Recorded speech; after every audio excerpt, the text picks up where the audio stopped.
Now what we do is boil the chickpeas, getting them ready, soft and nice, before we grind them.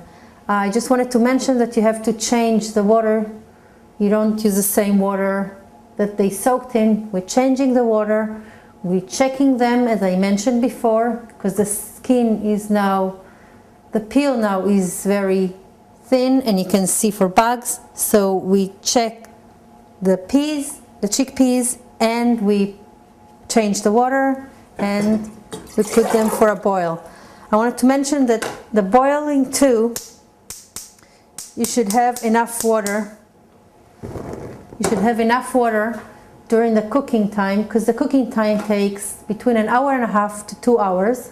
The chickpeas are going to absorb a lot of water again, plus the water are going to evaporate during cooking.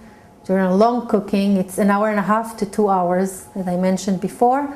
So make sure you have enough water. Now the chickpeas have been boiling for 1.5 hours, and we're going to do a little test to check if they're ready or if we need to continue boiling them. We take a fork and we try to put it inside one of the chickpeas. If the fork goes right in, that means they're soft and we'll be able to grind them.